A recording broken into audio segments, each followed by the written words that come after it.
Olá pessoal, tudo bem? Está começando mais um programa Bate-Papo de Terça, nesta terça-feira maravilhosa, hoje especialmente com a doutora Tânia Quintela. Hoje o doutor Evandro não pôde estar presente com a gente, porque nós tivemos um evento na parte da manhã, onde nós tivemos com a Câmara do Comércio e ele esteve presidindo esta reunião hoje, então foi uma reunião um pouco cansativa, ele tinha uma série de tarefas para serem realizadas durante o período da tarde, por isso ele não conseguiu estar presente conosco hoje aqui. Mas ele manda um grande abraço para todo mundo, para todos nós, né? Que estamos aqui ao vivo hoje e a gente vai começar. Mas antes de eu passar a palavra para a doutora Tânia, estou aqui ao vivo, vou compartilhar nas minhas páginas, está aqui, ó, compartilhar. Vamos lá. Eu vou compartilhar na minha página. E vou pedir para que vocês que estão nos acompanhando também compartilhem nas páginas e convidem os amigos para estarem presentes aqui com a gente hoje, né? Vamos lá, compartilhar, tá aqui, publicar, tá aqui. E vamos começando e durante a programação eu vou aqui compartilhando e convidando a todos os nossos amigos para que estejam presentes aqui com a gente hoje. Primeiramente, boa noite, doutora Tânia, obrigado por estar conosco aqui hoje, né, doutora Tânia, com os nossos amigos que estão aqui curtindo. E vocês podem mandar pergunta também, que a gente vai estar respondendo ao vivo aqui para vocês também, dentro das possibilidades, né? Doutora Tânia, muito obrigado. Doutora Tânia, que é pediatra e é da área da pneumologia também. Isso. Então tá bom, dê uma boa noite para os nossos amigos. Boa noite. Vamos falar mais a gente agradece a atenção de vocês. Obrigado. A doutora Tânia que vai estar aqui com a gente hoje falando um pouquinho. Victor, beijão para você. O Victor que já deu boa noite para nós, que ele está nos acompanhando. E a gente vai falar um pouquinho sobre a asma, né? Vai falar sobre os seus cuidados, enfim. Tem uma série de medicamentos aqui em cima da mesa que ela vai estar mostrando para vocês aqui, vai estar falando um pouquinho. E quais são os cuidados, quais são as prevenções e aquilo que a gente precisa fazer para tomar cuidado, né? Então você que está nos assistindo aí, clica em compartilhar, compartilha e convida os amigos para estarem aqui com a gente. Doutora Tânia, vamos falar, quem é a doutora Tânia? Então, eu vim de lá, né? Veio de Salvador, terra maravilhosa, terra boa. E fui morar em São Paulo, não é? Estudei no Colégio Notre Dame. Bacana. E depois no Dante Alighieri. E aí fiz o vestibular e passei e vim para Campinas fazer a Unicamp. Bacana. Onde eu fiz não só a graduação, mas eu fiz também a residência, e mestrado e doutorado.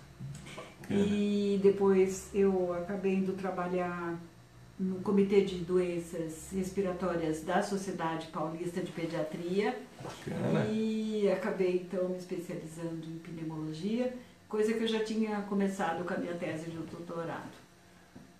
E não é, depois de vários anos, 10 anos, não é, trabalhando com a SPSP, que a gente chama assim, a Sociedade de Pediatria de São Paulo, o departamento de pneumologia, eu acabei indo dar aula na PUC de Campinas.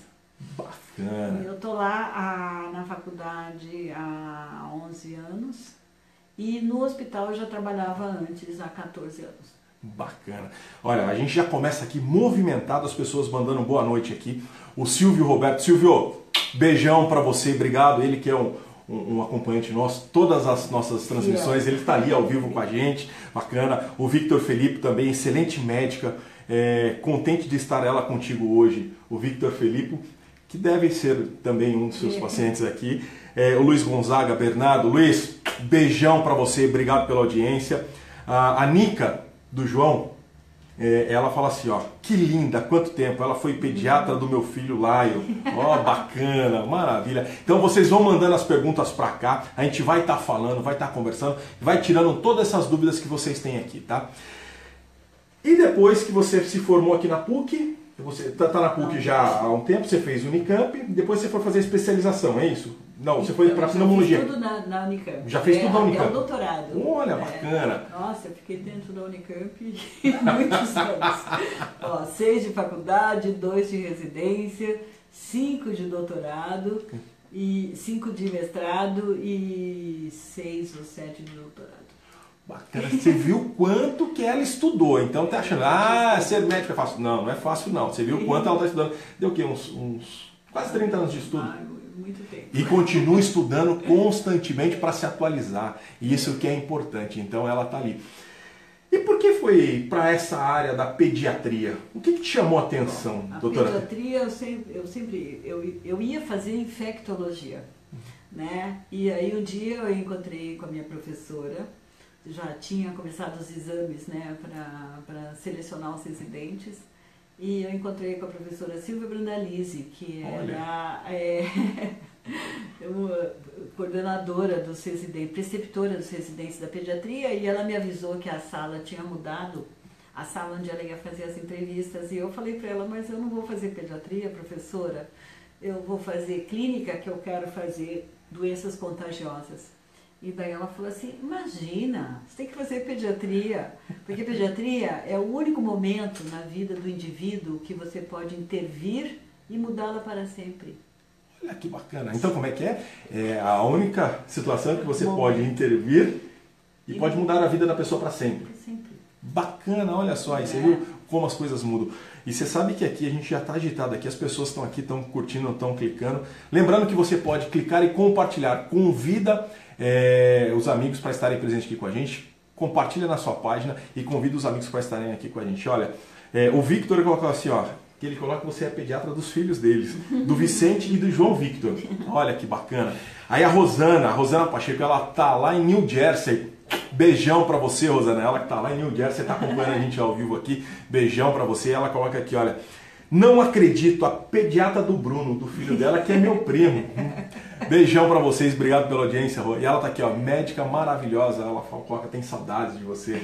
Ela que tá lá em New Jersey, tá acompanhando e tá vendo. E hoje, Rosana, manda as perguntas pra cá que a gente vai estar acompanhando aqui também. A Amélia Valério, amo ela, acompanha meus filhos, aliás, salvou meu filho de uma crise de asma. Deus a abençoe. Nós vamos falar sobre a crise de asma daqui a pouquinho. A gente está entendendo um pouquinho quem é a doutora Tânia, né? Quem é esse processo dela, por que ela foi para a área da pediatria, né? Então você vê que ela, num primeiro momento, ela não ia. E de repente mudou a sua opinião, né? E depois eu cheguei na pediatria e eu me apaixonei. Bom, eu fiquei pensando, né, depois que eu encontrei com a doutora Silvia, e por fim achei que ela tinha razão. Que não é que se eu conseguisse juntar, não é, o que eu gosto de doenças infecciosas, não é, com a pediatria, eu ia ter essa oportunidade de mudar a vida, né, de uma criança para sempre, né, fazer dela um adulto diferente daquilo que ela ia ser, não é, sem a nossa intervenção. Então eu acabei fazendo inscrição para pediatria, passei e fiquei lá.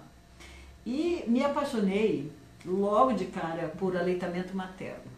Olha. Não é? Naquela época, eu me formei na década de 70 e 77, para ser exato. Olha. E naquela época a gente tinha um desmame, que era um negócio absurdo. Assim, no Brasil, 80% das crianças já saíam da maternidade com uma receitinha de complemento, para vocês terem noção. Como é que é, então, lá já tinha alta da maternidade com uma receitinha de complemento. Tinha a indústria do leite, era tão forte, não é? E o marketing, e não tinha assim as leis como tem hoje, não é? Essas leis vieram com as campanhas de aleitamento materno, da qual a gente participou de várias. Distribuía leite na maternidade, amostra grátis de leite. Nossa! Entendeu? Hoje é obrigado a vir escrito da leite, na lata de leite em pó, vocês vejam, nas fórmulas vem escrito assim, não é? Este alimento, o leite materno é o melhor alimento. Esse só deve ser dado com receita médica, não é na eventual ausência do leite materno, né? Então, quer dizer, naquela época não, era diferente. Então, a gente chegou ao cúmulo de ter 80% dos bebês desmamados antes dos 2 meses de vida, né? Que a gente chama isso de curva de desmame, não é? E eu fiquei apaixonada por esse tema e caí de cabeça. E terminada a residência, eu escolhi o professor José Martins Filho, que tem um site maravilhoso aqui na internet também, que discute muito essas coisas. E o professor Martins, então, me acolheu como candidato a mestrado. E eu comecei a fazer um mestrado, então, em aleitamento materno. Bacana! E depois de aleitamento materno, como é que você foi virar para a área de pneumologia? Pneumologia. Então, Eu acho que Então. Olha, que assim, ela conta algumas situações que nós vamos falar sobre, se der tempo a gente vai falar sobre asma, vamos falar sobre a mamadeira, que isso para mim me chamou muita atenção, que tem um grande índice de mortalidade infantil através da mamadeira. Isso para mim me assustou. E aí nós estávamos numa palestra junto com ela, no Rotary Campinas Sul, e ela colocou essas palestras e eu tenho a Giovana. A Giovana tem 3 anos de idade, 4 anos de idade, 3 anos. Olha o pai esquecendo a idade dela. E aí ela colocou essa situação. E para nós foi uma coisa surpreendente. E nós vamos falar sobre isso daqui a pouquinho também, né? Aí as pessoas perguntam aqui, né? A Mariana Roman, ela pergunta assim: olá, quem tem asma pode tomar a vacina da gripe? Pode. Tem alguma contraindicação? A vacina da gripe, a gente não tem assim, grandes contraindicações. E o que a gente tem é que os estudos de efetividade de crianças pequenas, são pequenos. Então, a gente vacina todo mundo, não é? Mas os estudos assim sobre eficiência em crianças pequenas, são estudos ainda pequenos, a gente tem que progredir nessa área. Bacana, então a gente tem que progredir um pouquinho na área, mas os estudos são pequenos, mas pode tomar vacina, não tem problema nenhum. E aí, você começou a fazer essa parte de pneumologia por quê? Então, bom, eu tinha vontade sempre de trabalhar com asma, porque eu sou asmática. E assim, gente, passei dos 60 e até hoje eu me lembro da dor que eu tinha para respirar quando eu estava em crise. Eu me lembro assim, eu fecho os olhos e eu posso sentir aquela dor. Eu dormia sentada, porque o asmático na crise grave não consegue deitar. O trabalho respiratório é muito maior deitado do que sentado. Então a gente deita, tem a impressão que vai sufocar de vez, então ele senta e dorme sentado. Quer dizer, dorme entre aspas, né? Entre aspas, porque não dorme quase nada. Mas eu ainda sinto a dor, não é? É uma coisa assim que ficou gravada na memória. Então eu tinha assim uma vontade, eu vou ser médica e eu vou cuidar dessa doença para que nenhuma criancinha passe, não é aquilo que eu passei. Mas depois me apaixonei por aleitamento materno e isso ficou lá, né, para trás, né? Até que, casei e tive 4 filhos. E a minha última menina, que é essa que está aqui na foto. Depois a gente vai mostrar. Quando ela tinha 4 meses de idade, 4 meses e 10 dias, ela começou com uma tossinha que logo virou um chiado, uma falta de ar igualzinho asma. Então, e não era asma, porque a asma clássica não dá em criança de 4 meses de idade. Até pode começar aos 4 meses. Mas ela tinha alguma coisa parecida, mas que não era asma, porque a gente tem um aforismo que a gente fala, a asma nem sempre chia, tem asma que dá só tosse crônica, a pessoa tosse, tem uma tosse e chama de tosse alérgica, ela, não, essa tosse é por causa do ar-condicionado, enfim, tosse crônica pode ser asma, tem um tipo de asma que dá só tosse. E asma nem sempre chia, essa da tosse crônica, como nem tudo que chia é asma. Opa! É isso daí. E aí com essa menina que chiava e que não tinha asma, eu acabei indo para pneumologia, porque eu levei, muitos médicos viram, ela passou pelos melhores, grandes amigos, grandes figuras da medicina, e a gente não conseguia descobrir o que ela tinha. Opa! Então, aí chegou uma hora, eu na pós-graduação, eu já estava fazendo o curso de pneumologia para ter créditos, só para mais alguns créditos, e aí eu acabei falando, bom, daqui eu não saio mais. Vou me mudar. Larguei o aleitamento, a dissertação de mestrado que estava quase pronta, larguei tudo e me mudei de mala e cuia para pneumologia. Com esse assunto que a gente chama então de bebê chiador. A síndrome do bebê chiador é quando você tem um quadro parecido com asma, num bebê, numa criança até 2 anos, 2, 3 anos de idade, que não dá para você jurar que aquilo é asma. Então a gente chama de bebê chiador. Bebê chiador, então tá aí, então você pode. E o que vem a ser a asma? Essa falta, porque as pessoas não para asma, vários nomes, né? Bronquite, bronquite é o melhor de todos. Bronquite é o melhor, né? Eu tinha um professor na Escola Paulista de Medicina que veio dar aula pra gente aqui, que ele dizia assim, o professor José Roberto de Brito Jardim. E ele dizia assim, muito sério, ele era muito irônico, e ele falava assim, primeira coisa, fala para o doente que a doença dele chama asma, que bronquite é um apelido ruim que deram para ela, tá bom? É um nome popular e é ruim. Segundo, explica para ele que aquilo que ele chama de bombinha não é bombinha, não é que é isso que eu estou mostrando aqui para vocês, né? Que a gente tem aqui em cima da mesa, eu contei 15 exemplares, né? São 17 tipos de sprays, não é, para tratamento de asma e outras doenças respiratórias. Né? A gente tem spray com contador de dose, que é uma belezinha, ó. Aqui conta quantas doses tem. Não é? Esse tem 2 medicamentos misturados, serve para tratamentos prolongados. E a gente tem os sprays de resgate na crise, que você vai usar para tirar o doente da crise, não é? Substituindo aquela famosa inalação com vantagens, muitas vantagens. E aí dizia o Dr. José Roberto, explica para ele que bombinha é aquela coisa que a gente tem no mês de junho, né? No São João a gente compra, acende, faz pou, aquilo é bombinha. Isso aqui é spray. Mas na verdade, para esclarecer um pouco da história da asma, que é uma história muito interessante, você sabe, esses dias eu achei na internet a linha do tempo da asma. A linha do tempo da asma. E os sprays, antes, a bombinha era o que se usava antes do spray. Foi o primeiro dispositivo inalatório inventado. Então, como que era a bombinha? A bombinha era assim, ó.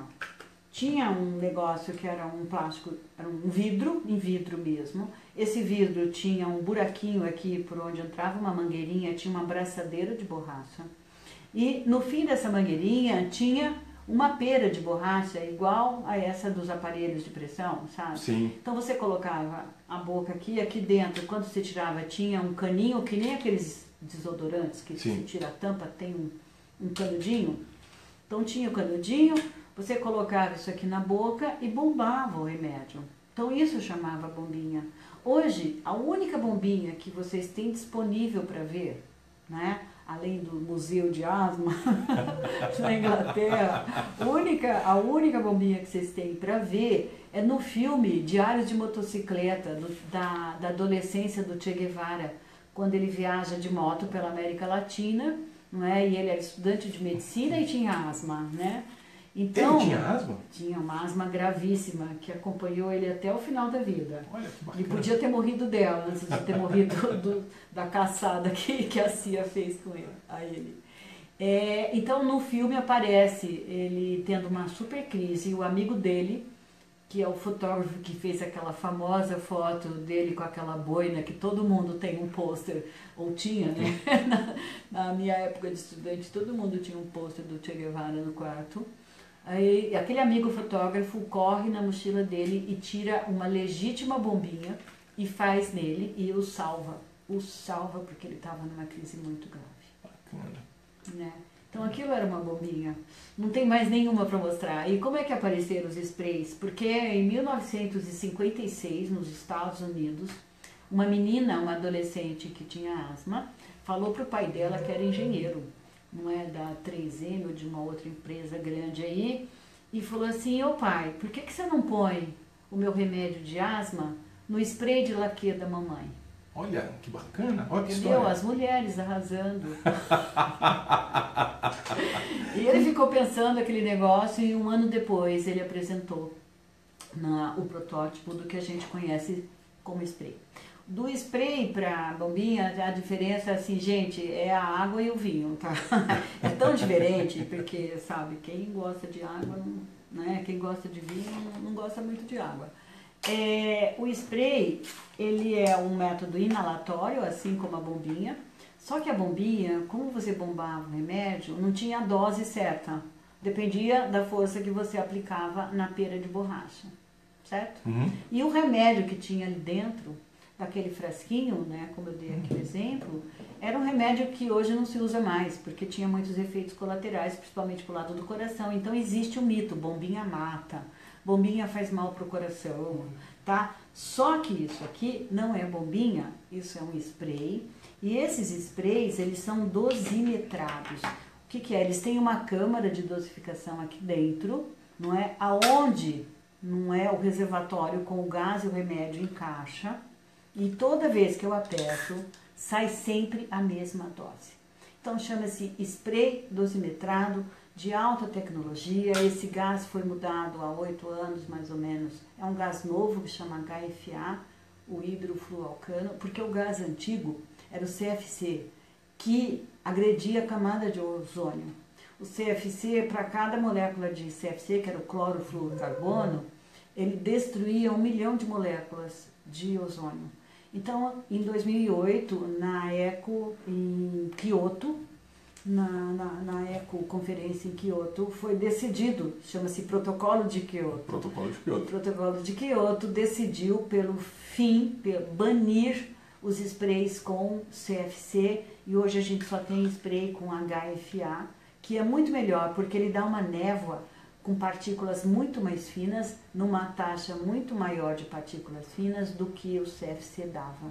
Então ele penetra mais profundamente no pulmão do que os sprays antigos. E do que a bombinha, então, nem se fala. Nas doses devidas e corretas, né? Isso, nas doses devidas e corretas. Aí o Silvio Roberto pergunta aqui, quem tem asma pode fazer natação? Ah, não só pode, como deve, porque natação todo mundo deve fazer, né? A natação pro asmático é um excelente esporte, os outros também são bons. É que quando você faz um esporte e você tem que respirar, não é? A sua capacidade respiratória você precisa aumentar, né? Tem que aumentar o seu trabalho respiratório. Se você estiver respirando ar seco, né? O asmático ele é mais sensível ao ar seco do que nós, do que quem não tem asma. Então, ele pode entrar em crise. Agora, ou começar a tossir, ou ficar incomodado com o ar seco. É por isso que o ar-condicionado, ele incomoda tanta gente. Não é só porque é frio, é porque é seco. O ar-condicionado, vocês podem ver, do lado de fora fica pingando água, né, do lado do aparelho. Então, ele tira a água do ar, ele resseca o ar. E um esporte qualquer, né, tipo futebol, por exemplo, né, você vai respirar seco, porque você vai respirar numa velocidade grande, não é? E não dá para modificar o ar, não é, do campo de futebol. Agora, aonde tem uma piscina e um teto, né, você tem um ar úmido ali dentro. Bacana. Que evapora da própria piscina. Então, para o asmático é melhor. É melhor, não é, fazer exercício no ar úmido do que com ar seco. Não é? Então se fala, agora, todo exercício que desenvolver a musculatura da parte superior do tronco é excelente, porque é a musculatura da respiração, não é? Então remo também é muito bom, não é? Vôlei também é muito bom. Olha que bacana. Né? Porque você está usando, não é, essa parte de cima e está fazendo exercício aeróbico, aumentando a tua capacidade. Então você está fazendo duas coisas, não é? Treinando sua musculatura para a hora que você tiver uma crise e precisar dela, se ela vai estar aí, e treinando e desenvolvendo a sua capacidade respiratória, condicionamento.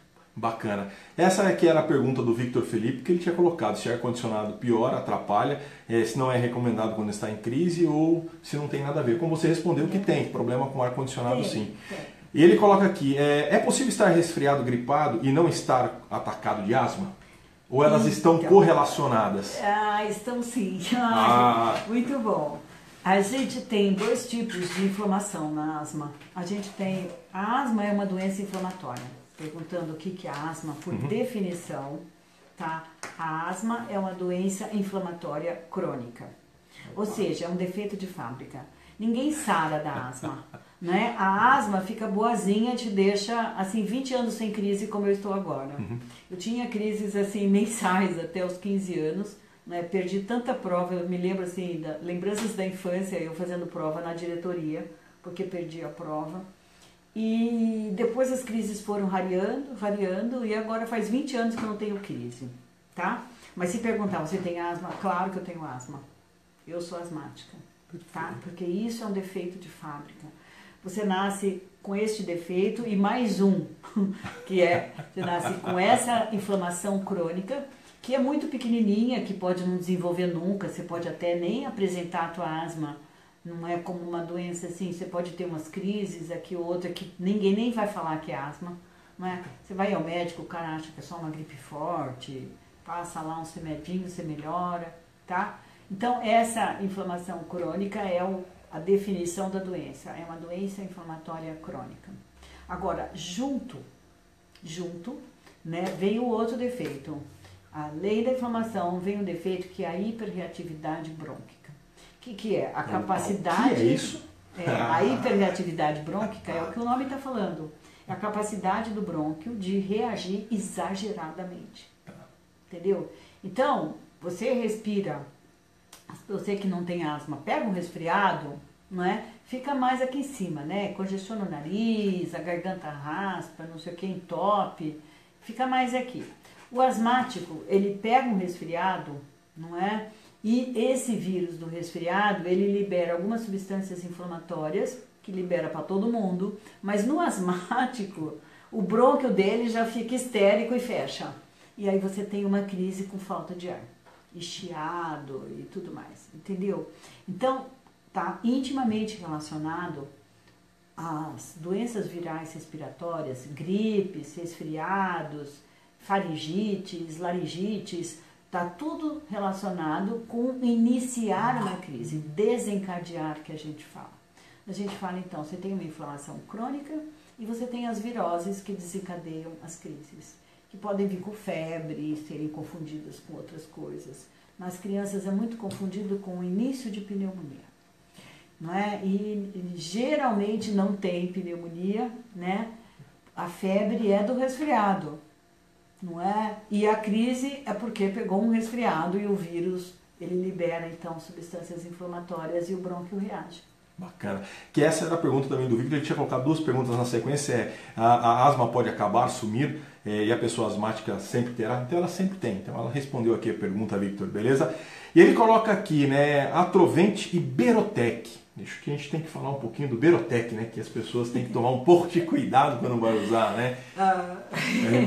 Então é o seguinte, o brônquio, o calibre dos nossos brônquios, ele é controlado por dois sistemas nervosos, né? O sistema nervoso simpático e o sistema nervoso parasimpático, né?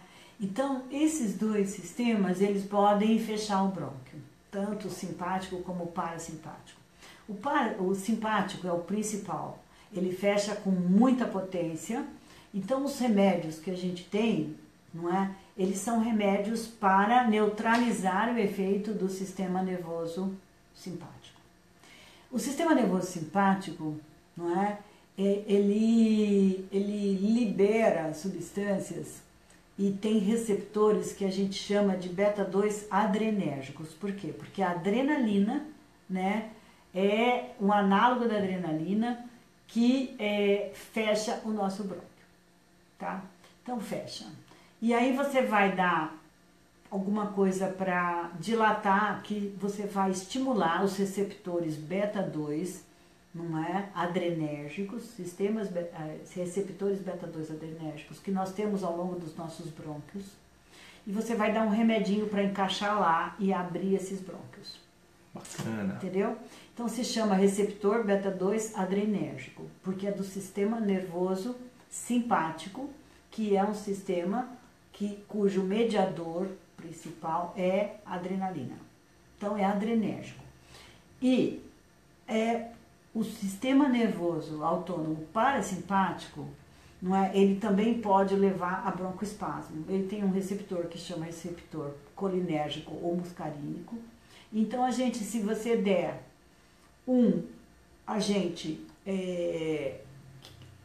muscarínico, né, colinérgico, você vai um inibidor colinérgico, já que ele fecha, você tem que inibir.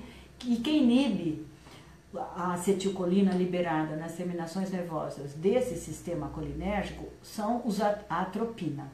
Como a atropina tem muito efeito colateral, então surgiu, não é, uma substância atropínica com as mesmas funções da atropina, mas sem os efeitos colaterais dela, que é o brometo de patrópio, que é o atrovente. Entendeu? Só que, em termos assim de importância, não é? É assim, olha, 90% da sua falta de ar, não é? Você vai resolver com beta-2 adrenérgico, porque é o sistema simpático que está agindo nesse broncoespasmo. E só 10%, 10, 15%, em crianças pequenas até menos que 10%, não é? É por conta do sistema colinérgico. Então a próxima pergunta é assim, bom, então atrovente não precisa. Na verdade dá perfeitamente para viver sem ele, porque nós vivemos sem eles por décadas, tá? Sem o atrovente. Agora, e tem inclusive alguns lugares da Europa que eles testaram, tiraram o atrovente do pronto-socorro, não é? E não aumentou a taxa de internação, não aumentou a mortalidade por asma, nada aconteceu, nada aconteceu. Mas a gente tem recomendado que no pronto-socorro seja utilizado. Em casa não é? Porque no pronto-socorro qualquer 5% pode fazer a diferença. Então aí a gente ele ajuda em 5%? Ah, então tá bom, a gente põe. Ele tem um efeito sinérgico com o beta-2 adrenérgico, que no caso que ele perguntou, é o Berotec, que é o fenoterol.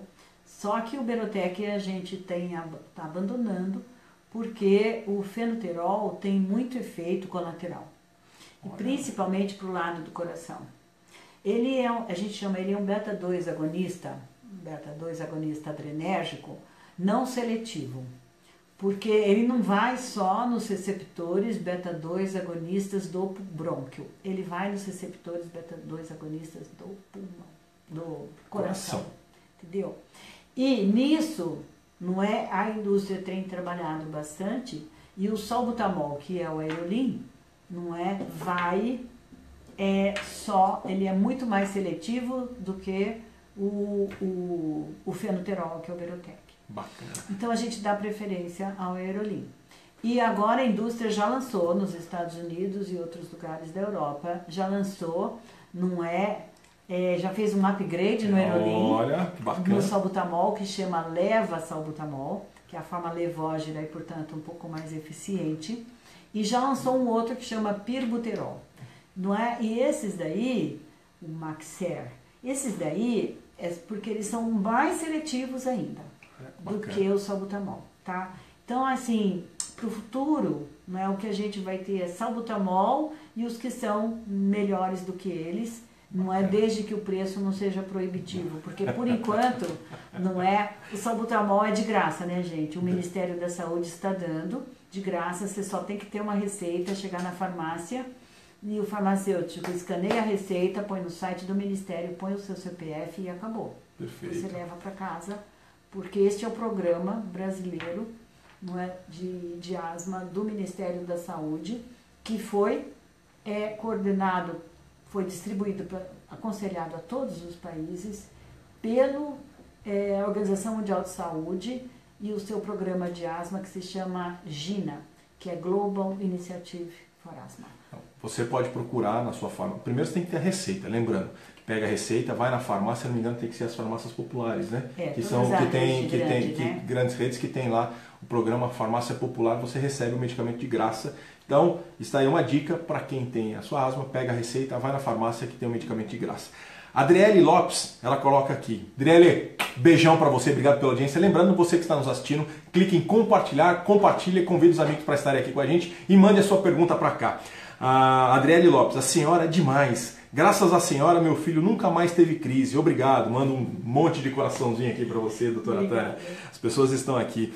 A Cidinha Masson. Cidinha, beijo para você. Obrigado pela sua audiência. Ela que também faz parte da família do Rotary. Ela coloca aqui. A asma cuidada pelos métodos antigos levaram os pacientes a serem diabéticos? Métodos antigos, você está dizendo o quê? Xarope? Se é xarope de corticoide, sim.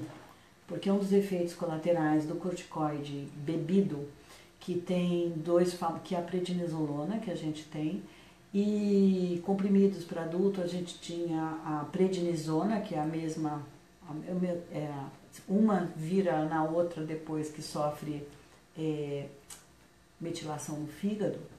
E então é a mesma coisa. A prednisona, que é o meticortem, né, muita gente tomou, e tem também no posto de saúde com o nome de, eu não sei porque a gente receita só o nome da droga, o nome genérico, mas chama... Como que é o genérico? Lembra o nome? Cortem, tá. Corton, acho que é Cortem. Então, e a prednisolona tem um xarope que chama Predicin e um que se chama Prelone, né? Então, esses xaropes de corticoide, tem uns outros que de vez em quando se dá também, que é o coide, não é? E tem o celestamine, que é uma mistura de 2 antialérgicos, né? Um corticoide e um não corticoide. E tem ainda um que se chama coide-D, que também é uma mistura. Tá? Então, todos esses contêm corticoide. E o corticoide, um dos efeitos dele é hiperglicemia. Ele aumenta a glicemia por um tempo. Então, ele realmente pode levar ao diabetes no uso prolongado, que a gente não recomenda para ninguém. Bacana, então são alguns cuidados que nós precisamos ter. Então, tem que tomar muito cuidado com a medicação. Principalmente para vocês, né, os nossos acompanhantes estão aí, os nossos ouvintes. Tem medicamento em casa? Muito cuidado, não sai usando a qualquer forma. Então, antes de você fazer o uso, passa pela consulta. Tenha orientação, porque às vezes sobra um pouquinho, sobra aquele medicamento, é guardado lá na gaveta, e aí inventa a moda de querer usar porque usou lá atrás, enfim, tem que tomar um pouco de cuidado. Como ela colocou aqui, alguns medicamentos você acha que você está fazendo bem para uma situação, mas você está revertendo a situação e pode gerar consequências graves em cima desse medicamento. Então, muito cuidado para você que tem medicamento guardado em casa. Então, passe pela consulta do seu médico, procure o seu médico, aquele médico seu de confiança, para você fazer o seu atendimento e você usar devidamente os seus medicamentos, tá? Aí, Estela Machado. Estela, beijão para você, obrigado pela sua audiência. Ela coloca aqui: minha filha de 10 anos sofre muito de rinite alérgica, conjuntivite alérgica e dermatite atópica. Sofremos muito para amenizar os sintomas. Tem alguma coisa a ver com a asma? Isso? Claro que tem. Olha, vamos lá. A gente fala que a dermatite atópica é a asma da pele. Opa! Essa é a nossa brincadeira. E as vias aéreas, né, começam no nariz. Né? Tá. Começa no nariz e termina no pulmão. Então, quem tem rinite, não é 60% dos riníticos, não, 40% dos riníticos tem asma também. E quem tem asma, 60% dos asmáticos tem rinite. Né? E de vez em quando aparece um premiado como a filha dela que tem também na pele, né? Então aí costuma ser asma alérgica, porque existe asma não alérgica também, tá? A gente chama de atópica, né? Existe a asma atópica, né? Que pode cursar junto com a dermatite atópica, como no caso da filhinha dela, e tem a asma não atópica, que não se identifica nenhuma substância, não é naquela inflamação do brônquio, né? Então, tem uma inflamação do brônquio que não depende de contato com substâncias estranhas, como no caso da alergia. No caso da alergia, você tem que ter contato com substâncias estranhas e desenvolver um anticorpo da classe IgE, que você pode pegar nos testes cutâneos, aquele feito no bracinho, ou em testes no sangue, não é? E desenvolver, aumentar aquela inflamação, né, que você já nasceu geneticamente determinado para ter. E outros que não dependem de alergia. Bacana. A Thalita Macedo Perucim. Thalita, beijão para você, obrigado pela audiência. Ela coloca aqui: adenoide aumentada pode piorar a asma? Elas têm relação?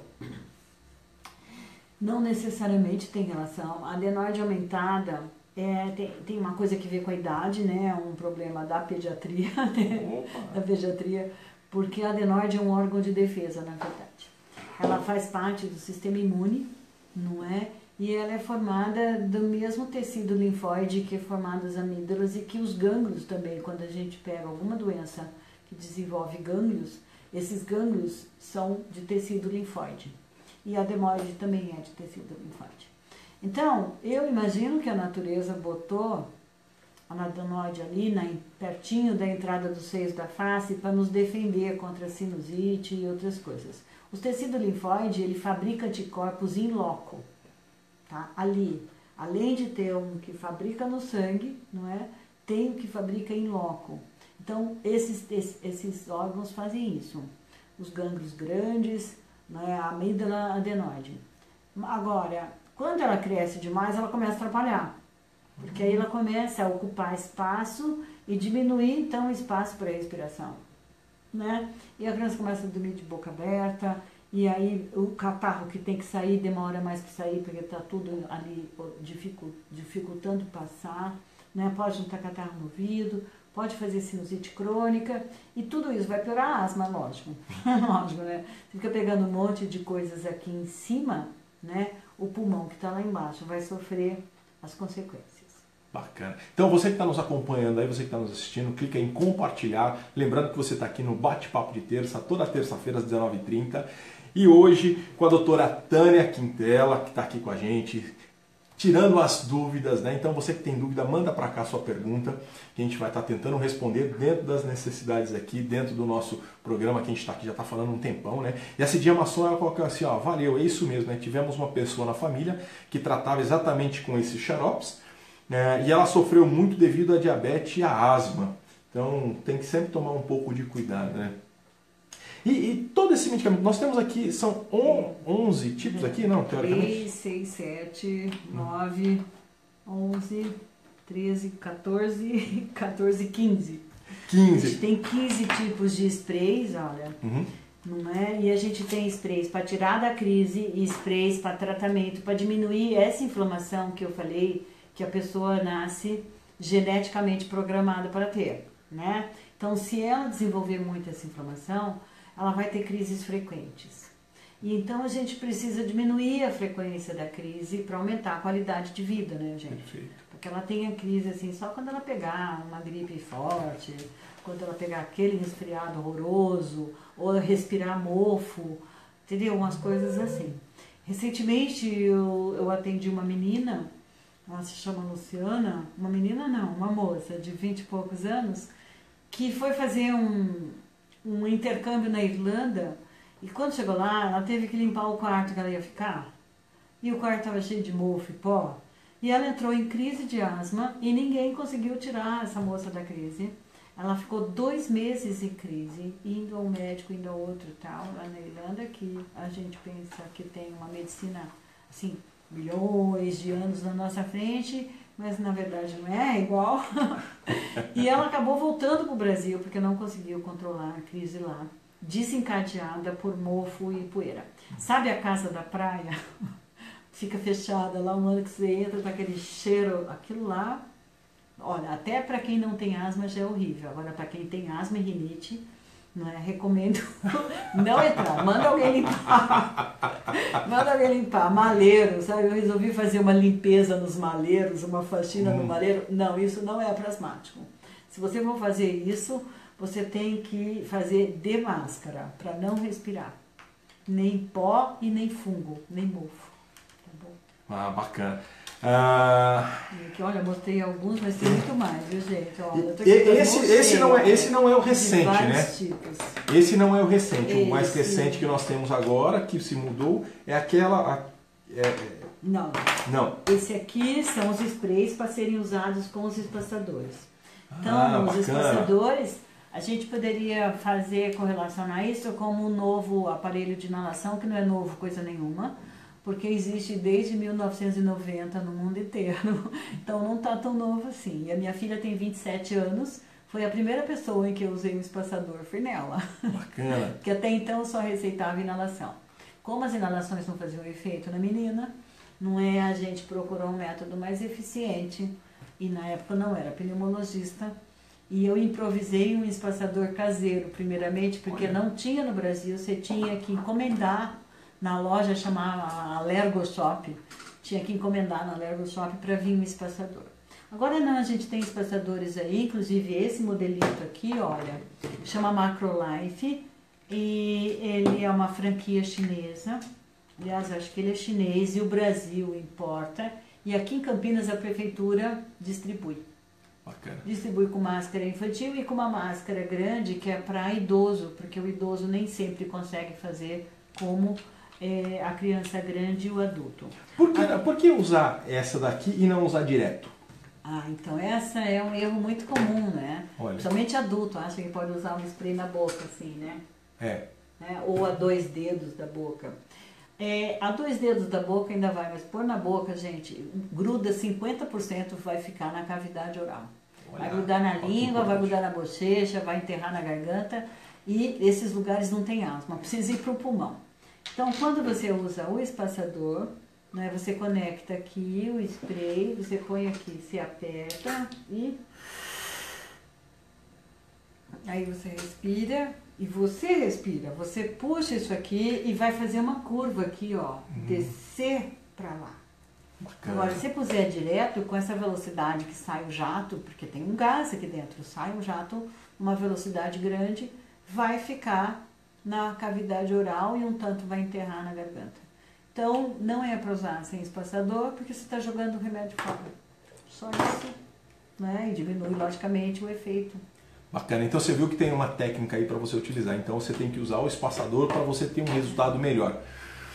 Aí a Thalita, ela coloca aqui, ó, quer ver? A Thalita não, agora aqui foi a Fátima Alves.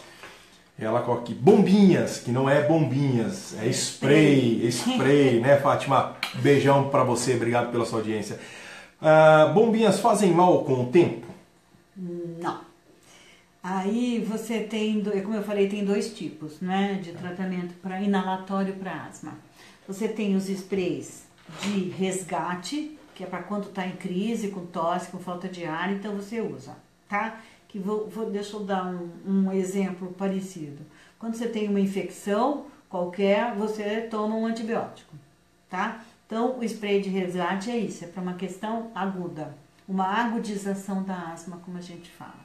E você tem os sprays para diminuir aquela inflamação lá, que você já nasceu com ela, pequenininha, que aumentou com o tempo, se tornou muito problemática, então você vai. Então, os sprays que são feitos para tratar a inflamação crônica, né, esses você vai fazer diariamente mesmo, que daí você vai tratar, é como se fosse um diabetes, você tem que tomar seu remedinho todo dia. É como se fosse uma pressão alta, hipertenso, então tem que tomar o seu remédio todo dia. Né? Tem que fazer a dietinha, e se você fizer os 2 juntos, é capaz de uma hora você poder ficar sem remédio um tempo, entendeu? No caso da diabetes, por exemplo. Então, quer dizer, o spray que foi desenhado para tratamento de manutenção, né, para tratamento antes da inflamação da asma, este é para ser usado direto, e ele não vai te dar nenhum grande problema colateral, porque ele foi desenhado para isso. Tá? Agora, o spray de resgate é para ser usado por pouco tempo, enquanto tem crise, até a pessoa ficar totalmente sem sintomas. Aí fala assim, mas ele está viciado em Eurolin, ele usa Eurolin todo dia, né? Ele vive com a bombinha aqui, ó, no bolso da camisa, e ele já, o tempo todo, ele já faz. Isso daí não é que Eurolin vicia, porque isso aqui, infelizmente, não tem nenhuma grande sensação boa. A sensação boa é voltar a respirar normal. Então, isso não vicia. Se ele está tendo todo dia a sensação de que ele precisa pôr um broncodilatador, é porque ele precisa fazer o tratamento crônico, precisa fazer o tratamento da inflamação. Quer dizer, vive fechado não porque fechou, porque ele pegou uma gripe e teve um espasmo, um broncoespasmo. É porque já está meio fechado o tempo todo, porque a inflamação aumentou e ele não tratou essa inflamação. Então, essas pessoas que estão dependentes, não é, dos broncodilatadores, né, são pessoas que deviam estar em tratamento e não estão. Na hora que você começa o tratamento para elas, elas não têm mais necessidade de usar isso. Elas se sentem bem, elas não vão usar. Não é nenhuma bombinha de resgate o tempo todo, como se fosse um tratamento contínuo.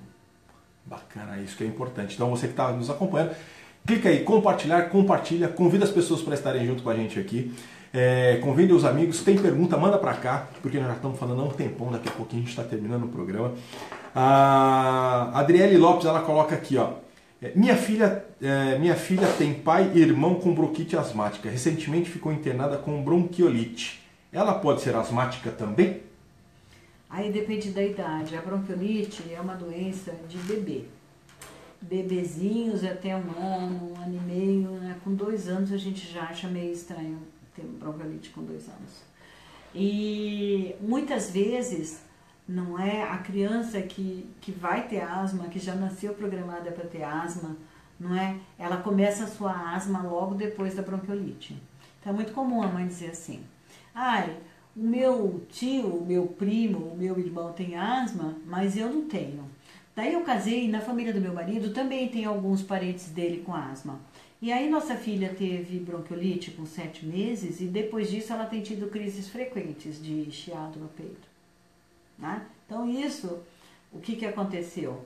Ela já tinha uma genética predisposta para ter asma, esse bebê, né? E a bronquiolite, plum, ligou o negócio, botou em execução o projeto e ela se tornou asmática, né? Então, cada caso é um caso, mas essa é a história mais comum que tem. A mais comum que a gente vê é essa, é o bebê que vem, já tem os traços da família, aí pega uma bronquiolite e a bronquiolite que não é asma, a bronquiolite é uma infecção do bronquíolo por um vírus que está agora, nós estamos na temporada dele, que é o vírus sincicial respiratório. Outros vírus podem causar isso, mas o vírus sincicial aqui, na cidade de Campinas, no estado de São Paulo, ele é responsável por aproximadamente 60% das bronquiolites. Quer dizer que sobra 40% para dividir por outros 11 vírus. Olha. Entendeu? Então ele é um grande vilão. Como se proteger desse vírus, teoricamente, nós que andamos numa cidade muito populosa, não só nós que estamos aqui, mas o pessoal que está no Brasil inteiro está nos assistindo, ou o pessoal que está para fora do país também que está nos assistindo. Como é que as pessoas podem se prevenir? Então, prevenir é um problema, porque assim, é a mesma coisa que você prevenir o resfriado, né? Como é que previne o resfriado? Se estiver numa sala e alguém der um espirro, aquilo é um spray de vírus que pode atingir até 5 metros, gente. Um espirro. O cara É um lá spray atrás, de vírus, entendeu? Se fosse fosforescente, ia ficar a sala inteira. Não é, entendeu? Então, na verdade, é o Japão, né? O Japão, que é um país civilizado, não é? As pessoas, quando estão gripadas, elas sabem que pela tosse e pelo espirro, você compartilha os vírus. Então, o que elas fazem? Elas vão trabalhar de máscara e as crianças vão para a escola de máscara. Tá? Máscara, gente, vende no supermercado e qualquer farmácia vende máscara. Agora, aqui no Brasil, imagina, né? Todo mundo vai para a escola espirrando e tossindo e distribui na classe. Geralmente as crianças que estão no berçário, ou que estão, quando uma criança vai gripada para a escola, todos pegam. Né? Todos pegam. E aí eles podem, o vírus sincicial, por exemplo, ele pode dar um simples resfriado, aquele resfriado do nariz congestionado demais, não é? Mas se a criança for um bebezito, aquele vírus vai entrar e vai acabar dando uma bronquiolite, que é uma inflamação muito séria nos bronquíolos, que são a árvore brônquica do pulmão começa com brônquios grandes e vai diminuindo até virar fio de cabelo, e aí você vai ter uma inflamação lá, nesse lugar, não é, dos bronquíolos, e muito grave, a criança entra em insuficiência respiratória e uma parte, quase 50% precisa ser internado. Bacana. Doutora, a Fátima Alves, ela chegou depois e ela coloca aqui, né? Ela faz de novo a pergunta, doutora, Berotec, ainda se usa muito esse medicamento? Ou já tem novos medicamentos? Vamos repetir, até para as pessoas que entraram agora, para poder ver, que a gente substitui, né? O Berotec é uma marca comercial, né? O nome do medicamento é Fenoterol. E tem com outras marcas aí, e tem também o genérico, tá? É Fenoterol. O Fenoterol, ele é um beta-2 não seletivo, ou seja, ele dá muito efeito para o lado do coração, porque ele não é seletivo, ele não vai só para o pulmão, não é como o salbutamol, que é o Aerolin. Aqui no Brasil, a gente tem Aerolin, Aerogold, Aerodine, e o governo, né, esse programa da Organização Mundial de Saúde, que solicita que os governos coloquem o tratamento de asma gratuitamente na rede pública, né? Então o Brasil, além de colocar nos postos de saúde, não é, colocou também nas farmácias, não é, das doenças crônicas, que é a farmácia popular, que é um programa que qualquer farmácia grande, Drogazil, Droga Raia, Drogaria São Paulo, Drogão, não sei mais o que, tem a plaquinha vermelha na porta, que tem farmácia popular, e aí as pessoas vão lá com a receita e pegam gratuitamente medicação para asma. O Berotec não foi incluído, entendeu? Por quê? Porque o governo segue a orientação da Organização Mundial de Saúde e consultou os médicos, os peritos que dão consultoria para o Ministério, não é? E nós, os pneumologistas, escolhemos então o salbutamol, tá? Então, o fenoterol já não é usado em muitos países. Muitos países já abandonaram, porque ele realmente tem efeitos colaterais mais importantes e numa crise grave, sabe, ele deixa... Nossa, eu não posso nem pensar, ele fica muito mal mesmo, as crianças. E a outro problema que piora é colocar na inalação, porque na inalação fica muito na boca e a pessoa vai engolir, e isso aí vai para o corpo inteiro, vai dar mais efeito colateral ainda. O spray é melhor, porque no spray a fumacinha, a névoa é de partículas muito finas, que não ficam na boca, que quando você faz, elas vão para o pulmão. E mesmo a criança respirando na máscara, né, sabe?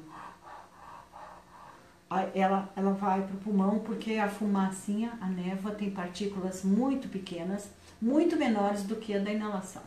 Então a inalação, a minha comparação com a inalação, gente, é assim. A inalação é uma coisa do passado, é um dispositivo antigo, não é? Quando a gente não tinha os sprays. Então, o que a gente fazia na inalação? Você comparar a inalação, é que nem você comparar um videocassete com um DVD, Blu-ray, entendeu? Um videocassete, não é? Você via o filme, mas a fita enroscava, a fita quebrava, com o tempo ela ficava desbotada, o som não era bom, entendeu? Agora, ele serve para você ver um filme? Serve, dá para ver um filme no videocassete. Sim. Mas quem que tem videocassete hoje em dia? Fala pra mim. Não é? Verdade. Sabe? É a mesma coisa, sabe? Você usar um spray numa crise, você vai ver, a criança melhora imediatamente, com uma dose muito menor, quase não tem tremor, quase não tem taquicardia. Para que você vai pegar e usar uma inalação que a dose é 20 vezes maior, não é? E a taxa de efeitos colaterais é muito maior também. Perfeito. Então. Entendeu? Então é assim, ou então comparar como dois carros, né? Tudo é carro, tudo serve para você chegar em Santos. Mas você vai de Fusquinha ou de Mercedes? Entendeu? O spray com espaçador, isso daqui é um Mercedes. Entendeu? E aquela inalação lá é um Fusquinha. Né? Uma Kombi. Que dá muito pouco resultado. E já nós vamos falar da história que você conseguiu. Você chega lá, você vai chegar. Porque é carro, anda, tem 4 rodas, você vai chegar. Tá certo. Né? Então, se for de inalação, você vai chegar, mas vai demorar muito mais e vai acabar internado numa taxa muito maior do que se utilizar os sprays. A Silvia Codibelli, Silvia, beijão pra você. Meu filho tem alergias a pó, ácaro, desde que começou na escolinha, vem tendo muitas crises persistentes e alérgicas. Lá tem muito espaço com areia. Seria um desses motivos para essa relação ou não? Olha, aí tem que analisar direitinho, né? Tem que fazer os testes alérgicos, né? E para ver se a culpa é da areia, não é? Ou se é daquele monte de amiguinho espirrando em cima dele. Não é? E ele pegando aí vírus respiratórios a 3x2. Agora, existe um tratamento para diminuir essas crises constantes. O ideal é que a criança tenha 3 crises por ano.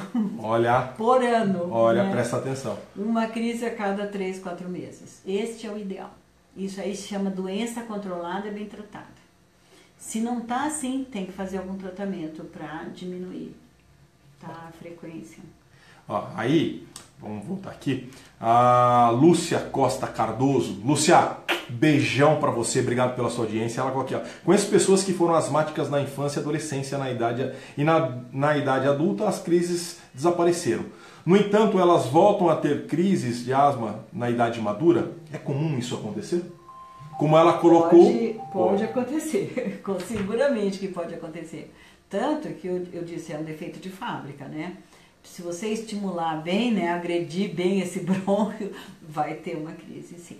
Então, quem tem crise uma vez, quem é asmático, sempre vai ter. Então, tem que sempre tomar os seus devidos cuidados. Faz 22 anos que eu não tenho crise. Faz 22 anos. Minha última crise eu tinha 40 anos de idade. Né? Eu passei dos 60 e não tive mais. Mas eu não tenho menor dúvida, eu carrego meu Aerolin. Eu Ó, carrego no bolso, porque eu certo. sei que eu posso ter uma crise. Então, aí é a prevenção. Ela carrega no bolso e você também que tem asma pode carregar o seu Aerolin no bolso. Você sabe, se você tiver uma crise, você tem como se socorrer rapidamente, né? A doutora Cláudia Fus Campos, que é dentista. Doutora Cláudia, beijão pra você, que ela é minha cunhada, tá lá nos assistindo, sempre nos prestigiando. Como podemos identificar pneumonias que começam sem tosse ou alterações respiratórias significativas e progridem rapidamente? Por que isso acontece? É muito complicado, sabe por quê? Porque a gente tem inúmeros agentes infecciosos que podem causar pneumonia, começando pelos vírus. Né? A gente vive na pediatria, de modo geral, quando a gente pensa em pneumonia, sempre pensa em pneumonia bacteriana. Mas em crianças abaixo de 5 anos de idade, os vírus predominam sobre as bactérias. A gente tem muito mais virais do que bacterianas.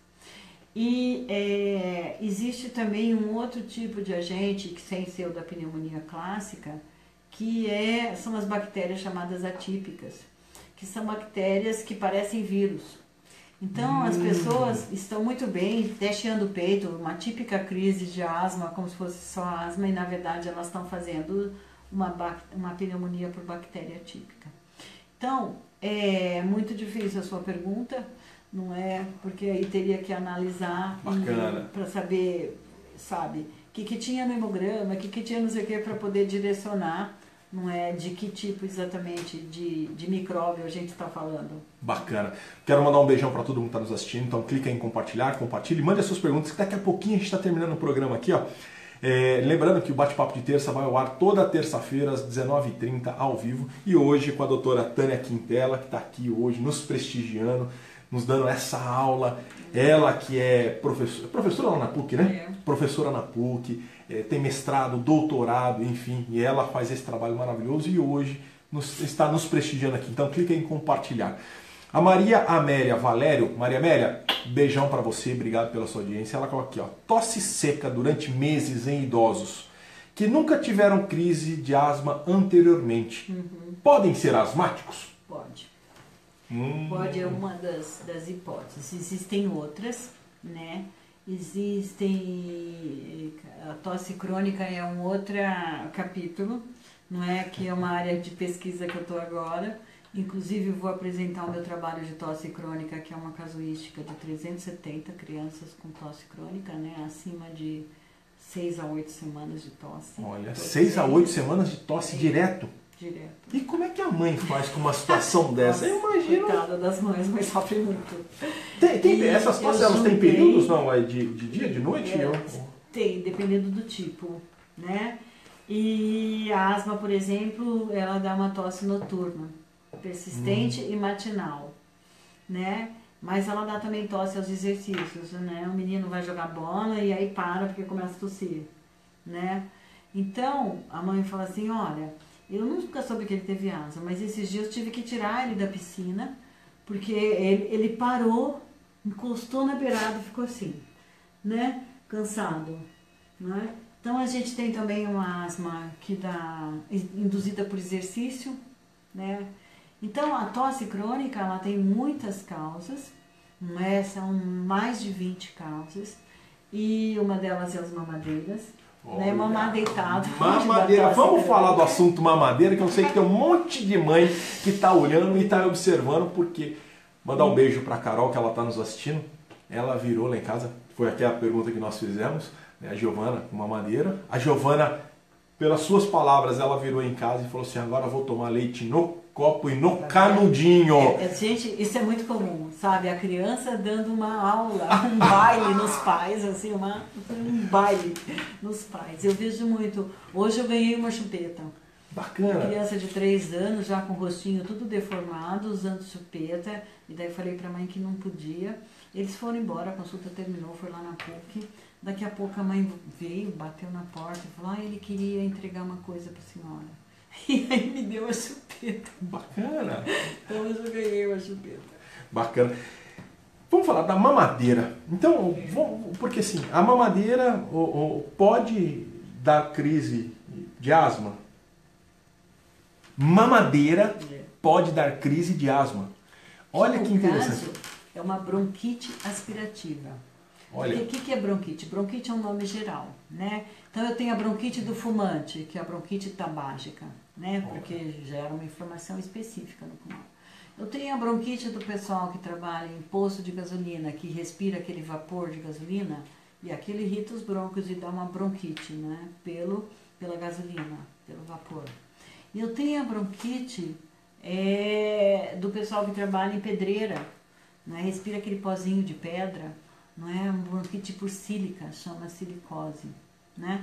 E tem a bronquite, porque eu aspiro alimento para dentro do meu brônquio, que é uma bronquite aspirativa, não é?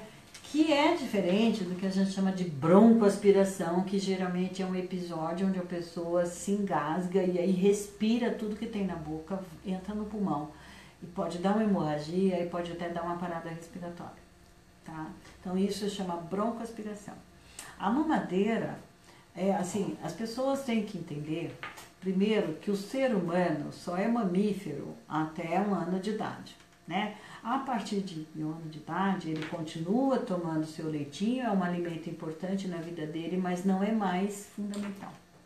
Por quê? Porque os dentes começam a aparecer na boca. Começa a aparecer com 6 meses, mas a partir de 1 ano é assim, todo mês tem um dente, até terminar a dentição de leite, conclui por volta de 2 anos. Ora, se a natureza encerra a dentição de leite com 2 anos, qual é o recado, minha gente? Qual que é o recado? O recado é que é hora de mastigar, não é? Ou seja, o leite perde aquela importância toda, é um bom alimento, pode continuar tomando, mas não é mais fundamental, não. Não é fundamental agora é comer. Bacana. E por que a mamadeira, ela é esse agente? Então, aí as pessoas não querem que as crianças parem de tomar leite. E as mães descobrem rapidinho que na mamadeira ela toma 250. E quando ela dá no copo, a criança toma 150, o que é normal, né? Um copo americano tem 150 ml, não é o que a gente toma, um pingado. Aí a criança não toma mais aquele mamadeirão de leite. Agora tem umas mamadeiras com 300 ml, que eu considero um atentado à saúde. Opa! Não é, porque acho que nem cabe no estômago da criança 300 ml. Fica aquele negócio lotado e uma hora ela rota e sobe tudo junto e aí pode entrar na via aérea. Então, numa criança que já passou dos 2 anos e que usa mamadeira, o segmento cervical cresceu porque o pescoço cresce por volta de 1 ano e meio, ele começa a desenvolver muito. O bebê, gente, não tem pescoço, né? O bebê é aquele ser assim, atarracadinho, redondinho, cor-de-rosa, né? Ele não tem pescoço e o pescoço começa a crescer. Na hora que o pescoço começa a crescer, a criança não consegue mais mamar como um bebê, assim, ó, retinho, né? Olha só. Ela começa a fazer isso. Ora, todo mundo já tomou uma cerveja no gargalo, né? Você sabe que na hora que você faz assim, você sente que vai entrar no buraco errado. A gente sente, porque essa posição, ela é antinatural para tomar líquido. A natureza quer que a gente tome líquido com o queixo para baixo e não com o queixo para cima, tá? Então, ela é antinatural por quê? Porque a via aérea fica aberta, escancarada.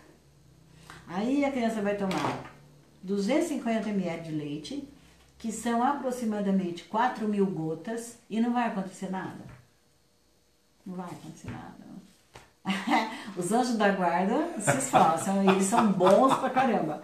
Porque, olha, tem criança que tosse assim 1 ano, não é, e não tem uma pneumonia.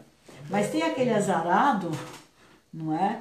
Principalmente os que tomam deitado, ou aquelas mães malucas que querem que a criança coma até dormindo. Fala assim, não comeu direito hoje, então vou dar uma mamadeira dormindo. Olha, gente, olha que importante. Isso aí é pedir para entrar no pulmão e de forma grande, um negócio assim grave, agressivo, e dar pneumonia. Então, eu vi uma criança chamada Camila, muitos anos atrás, que foi quem me levou a estudar as mamadeiras, porque ninguém fala disso. Depois de muitos anos estudando as mamadeiras, eu encontrei um livro de pediatria, que eu vou fazer propaganda dele agora, que é um livro americano, clássico, sabe aquela Bíblia que todo mundo tem? Tem 2 livros clássicos na pediatria, de pediatria geral, que é o brasileiro, né, o livro do professor Marcondes, Eduardo Marcondes, da USP, e o Nelson, de pediatria. O Nelson, né, é o livro, a Bíblia de pediatria, não é americana e que a gente usa muito aqui no Brasil. Então, o Nelson, no seu capítulo de aspiração crônica, doenças por aspiração crônica, ele cita umas 30 doenças, uma chave enorme assim, e lá no último ele cita mamadeiras. Técnicas alimentares inadequadas, esse é o nome que ele utilizou, não é? Técnicas alimentares inadequadas, que é o que eu também estou usando nesse trabalho que eu vou apresentar agora de tosse crônica. Não sei se dá para vocês verem aqui, mas o cor-de-rosa é tosse crônica com mais de 2 meses por aspiração de mamadeira. Então vocês viram que é muito importante aqui, né? Tosse crônica, presta atenção, tosse crônica por mamadeira. Então você, às vezes, eu tenho certeza que ela vai falar que as mães, meu filho não para de tossir, ela vai fazer a investigação. A investigação é mamadeira. Muitas vezes, muitas vezes. E às vezes você tem a mamadeira piorando o que não era tão ruim. Às vezes a criança tem uma asminha, sabe? Uma asminha daquela que não merece nem grande preocupação nenhuma e que se torna um problema da criança acabar internada. Eu mesmo botei um menino na UTI. Um menino de 8 anos, gente. Esse menino mudou de Porto Alegre para Campinas porque a asma dele não dava sossego. Depois que ele fez 3 anos de tratamento em Porto Alegre, não é, com um remédio muito interessante que esse aqui, ó, que é a fluticasona associada com salmeterol, chama-se Eletide, tem de spray e tem em disco. Não é? O disco é uma forma muito interessante porque abre aqui, põe aqui e respira aqui o pozinho, ó. Está tratado por 12 horas, né? Então ele usou este remédio maravilhoso, não é? E outros por 3 anos e não parou de ter crise de asma. Crises cada vez mais fortes, até a hora que o médico que cuidava dele, que é conhecidíssimo, professor também lá em Porto Alegre, falou para ele, olha gente, só pode ser alguma coisa no ar de Porto Alegre. Essa criança, então, a família teve que se mudar. Olha o transtorno. O pai teve que procurar uma transferência na empresa que fosse para uma cidade quente, que não fosse poluída, Campinas. Vem para cá. Vieram para Campinas. E o que aconteceu? Nada. Continuou tendo crise de asma e depois de 3 meses ele estava tendo crises a cada 15, 20 dias. Então eles vieram aqui. E eu, 8 anos de idade, você não vai perguntar, né? Eu não perguntei. Mas eu aprendi, porque a vida é judia, mas também ensina, né? Então agora, nas minhas fichas, quando a mãe preenche lá o nome da criança, dados do nascimento, as doenças da família, tem uma perguntinha lá, que hora dorme, usa mamadeira? Tá lá. E todo mundo preenche essa ficha. Pode ter 15 anos de idade, preenche a mesma ficha. Por quê? Porque esse menino de 8 anos eu não perguntei. E ele continuou tendo as crises e eu aumentando o remédio, aí além desse passei mais um outro para tomar e não sei o que, eu não sabia mais o que fazer com ele. Fiz um monte de exame, tudo normal. Até que um dia ele chegou no meu plantão lá na PUC, 7 horas da manhã, e a mãe falou assim, olha, doutora, começou do nada. Ele foi dormir bem, tomou o TT dele, foi dormir e acordou assim, roxo. Gente, eu fiquei 2 horas tentando tirar ele da crise, não consegui. Dei assim uma melhorada, botei na UTI, né, para poder conversar melhor com a mãe, porque ele chegou de um jeito que não deu nem para conversar, né, direto para a sala de emergência. E aí ela me falou, ele tomou o TT dele e foi dormir. Eu falei, TT que a senhora tá falando é leite no copo. Ai, é mamadeira. Essa mamadeira eu não consigo tirar com aquele sotaque de gaúcho, tchê, porque o guri faz questão dessa mamadeira. Eu falei, fazia? Agora a senhora vai tirar. Eu não tenho outra ideia melhor do que essa. Então a Camila veio porque a mãe dava mamadeira dormindo e ela teve 14 pneumonias. Além de tosse crônica durante 2 anos e meio. Nossa. Ela foi num pneumologista super bom. O cara ficou assim 1 ano pedindo exame e não descobriu o que ela tinha. E o João, porque mudou de Porto Alegre para cá, porque a asma não melhorava. Aí, depois que ele saiu da UTI, a gente começou a diminuir o remédio, porque eu já estava em umas doses altíssimas, com 2, 3 remédios. Comecei a diminuir. Em 4 meses ele não teve nada, eu dei alta para ele. Um ano depois, encontro com a mãe no shopping Galeria, Roberta. Eu falei, ai, como é que tá o João? E não sei o quê. E ela falou assim, nossa, doutora, tu sabe que o guri não teve mais nenhuma crise. Faz um ano que o João não tem crise. Doutora, eu acho que o João tem asma. Eu acho que era tudo da mamadeira. Não é? Agora, eu não sei dizer. Estou esperando para ver. Porque tem asma na família deles, né? E o João tem os testes de alergia positivo.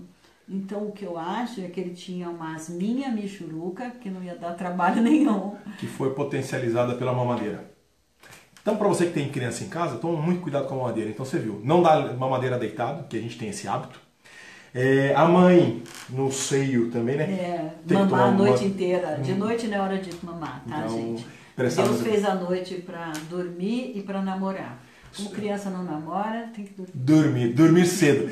E um detalhe importante, assim, um número para ser um número bem assustador, que eu acho que a nossa intenção aqui é a atenção. Qual é a quantidade de pessoas que, abaixo de 5 anos, que, acho que tem uma pesquisa, né, que morre por causa de mamadeira? É muito grande. Essa pesquisa foi feita em Porto Alegre, mas vocês podem pegar no IBGE, sabe? Porque é a mortalidade por acidentes. Quando você estuda mortalidade por acidente, a gente chama de causas externas, porque não tem doença, né? A pessoa não morreu de nada, é interno, é causas externas. Então, a morte por causas externas ou acidentes, ela é dividida por faixa de idade, né? Então, você pega adultos, né, adolescentes, depois crianças de 5 a 10 anos e abaixo de 5. Quando você pega crianças de 5 a 10, qual que é o acidente? O acidente é queda, um dos principais, sabe? Cai do muro e racha, faz fratura craniana, cai da árvore, cai da bicicleta, não é? Você tem os acidentes de automóvel, né? Tá no banco sem cinto e tal, e aí voa pela janela e tal. E tem os afogamentos, tem os acidentes por motocicleta, né? Então, na faixa etária de 5 a 10, são esses os acidentes que você encontra. Agora, quando você pega de 4 anos para baixo, gente, 73% é por aspiração de conteúdo gástrico. Peraí, quantos por cento? 73. 73%. Então, assim, as mamães que estão aí nos assistindo devem estar todas de cabelo arrepiado. Mas, mamadeira! Tem que tomar cuidado sim. O que a gente está fazendo aqui é um alerta para vocês que estão nos assistindo, que isso é utilidade pública. Tá? Esse dado é da Prefeitura de Porto Alegre, da Secretaria Municipal de Saúde e do DataSUS. Olha, eu vou até colocar aqui para vocês verem. E está publicado e até o ano de 2007. Então, é uma estatística nova, não é uma coisa antiga, né? E a mamadeira pode prejudicar se tomar deitado, se tomar muito tarde, depois das 7 da noite, porque o estômago demora muito para fazer a digestão, mais de 2 horas, e o estômago dos bebês, o aparelho digestivo dos bebês e o nosso também descansa de noite. Então, o leite vai ficar parado lá a noite inteira se vocês derem muito tarde. E aí ele pode voltar, e sufocar a criança, como está aqui. E a outra coisa é dar mamar dormindo, nem pensar, né? Olha. E as mamadeiras da madrugada, né? As mamadeiras da madrugada, essas assim são uma das piores, porque a criança não acorda com fome, porque o aparelho digestivo está dormindo, né? Então, se ela acordar de madrugada, chorando lá, o que faz? O que ela quer carinho. Quer carinho, faz um carinho, tá bom? Acolhe, né? Abraça, vai lá, faz um cafuné, põe uma chupetinha, ela dorme de novo, né? Então, não é fome. E a mãe brasileira tem, assim, uma paranoia com comida. Esses dias um pai, que eu estava explicando isso, um homem muito simples no pronto-socorro, e eu estava explicando, e a mulher dele com o olho desse tamanho, e ele olhou para mim e falou assim, doutora, o que cria também mata. A comida faz a criança crescer, mas pode matar também. E à noite o organismo desliga o aparelho digestivo e todos os outros, porque é a hora de fazer o crescimento. E o crescimento precisa ativar quase todas as glândulas e tem um hormônio que é o hormônio do crescimento, que só sintetiza no sono noturno, não fabrica hora nenhuma. Então a natureza não vai gastar energia para fazer a digestão de um leitinho se a criança já fez digestão de comida o dia inteiro e está sobrando lá no sangue tudo digerido e absorvido. De noite é hora de pegar tudo isso que ela digeriu e absorveu e incorporar para o crescimento acontecer, entendeu? Então toda energia vai ser gasta com o crescimento. Não adianta alimentar criança depois das 7 da noite, porque não vai usar isso para crescer. Não vai dar tempo. Bacana. Olha, nós estamos caminhando para o final aqui, porque a gente já está um tempão aqui falando, eu só vou responder as 4 perguntas aqui para a gente poder finalizar o programa. Tá aqui o Vitor Felipe, ele colocou, mamadeira é fonte de bactéria? Sabe, eu não tenho grandes problemas com isso, porque o estômago tem o ácido clorídrico, né, que já dá uma limpada em tudo. Bacana. Agora a mamadeira não pode ficar muito tempo fora da geladeira, né, tem que fazer e dar. Bacana. Aí a Cássia Lago, ela coloca aqui, ó, meu filho tem alergia nível máximo e ácaros. Moramos em um lugar onde possui inverno pesado. Esse contexto poderia desencadear a asma ou qualquer outro tipo de doença respiratória? Muito frio. Então, o frio resseca as vias aéreas, né? Isso é fatal. E incomoda todo mundo, né? Você pode ver que mesmo quem não tem asma, né, vai para Campos do Jordão com aquele ar seco e frio e já fica assim. Então, realmente, o frio facilita as coisas. E uma coisa que é fatal, não é que no frio você tende a se aglomerar mais, você fica mais dentro dos ambientes, né, do que o ar livre. E dentro dos ambientes é aquilo, né? Alguém tossiu, spray de vírus no ar, vai todo mundo pegar aquela gripinha lá gritada. Tá certo, eu vou mandar um beijo também aqui para Maria de Fátima, né, Rocim Valério, que ela está nos assistindo, o Lúcio Ribeiro, a Fátima Alves, ela coloca aqui, que é bem isso que você colocou. Doutora, meu filho teve vários problemas respiratórios, mas depois que mudamos para uma chácara com muito verde, tudo isso sumiu. Meu filho hoje raramente fica sequer gripado e minha mãe de 86 anos também tem uma ótima saúde, sem problema respiratório. Você acha que o ar que respiramos tem a ver com os problemas respiratórios? Sim, tem vários estudos, né, sobre poluição, não é? Mas os problemas respiratórios mais importantes, né, tem um estudo lindo feito em São José dos Campos, né? O pessoal de lá ligado ao ITA estuda toda essa parte de doença respiratória e poluição. Lógico que tem, lógico que tem. Quem mora em São Paulo tem muito mais doença respiratória do que quem mora em Campinas. Em São Paulo, a média é de 8 resfriados ou gripes por ano. Quer dizer, como um ano tem 12 meses, imagina, fica 8, né? Em Campinas é um pouco menor, em torno de 6, não é? Mas o grande problema, gente, é que a gente está pondo as crianças na escolinha, né? Nas creches e nas escolas muito cedo, né? Aonde que você brincou a sua infância? Na rua. Na rua. A gente brincava com o vizinho, Exato. Né? No quintal, né? A gente andava de carrinho de rolemã, a gente não ficava trancafiado numa sala, né, 8 horas por dia, porque a mãe sai às 7, o pai às 6 e todo mundo só volta às 7 da noite. Então a criança fica em algum lugar junto com outras crianças. Gente, botar um bebê de 4 meses no berçário, falar que ele vai para a escolinha, que escolinha? Que diabo é isso? Escolinha para bebê de 4 meses? Sabe, isso é berçário. E berçário tem um monte de crianças e um resfriado vai passar para os outros. Bacana. Quero mandar um beijo para a Mônica Scaglione, Gabriela Cruz, Virgínia Tafas Nóbrega, a Juliana Sangali. A Virgínia é pediatra. Ah, a Virgínia é pediatra? Virgínia é pediatra, ela é da PUC, professora. Bacana, Virgínia. Obrigada de estar assistindo a gente. Bacana. Cristina Rocha, adora a doutora Tânia, pediatra perfeita, acompanha meu filho de 16 anos. Bacana. Vitor, beijão. Verdade. Tem esses dias. Bacana. O Gabriel. Beijão, Gabriel. Obrigado. Olha, nós estamos encerrando o programa aqui. Depois, nas outras perguntas, a gente vai estar conversando com vocês. A gente vai estar falando um pouquinho. E se tiver outras perguntas aqui durante o programa, enfim, que vai ficar ao ar para as pessoas estarem acompanhando, compartilha aí, clica, porque o vídeo com certeza é um sucesso. As pessoas estão nos acompanhando aqui. Obrigado de coração. Quer mandar um beijo para alguém, doutora Tânia?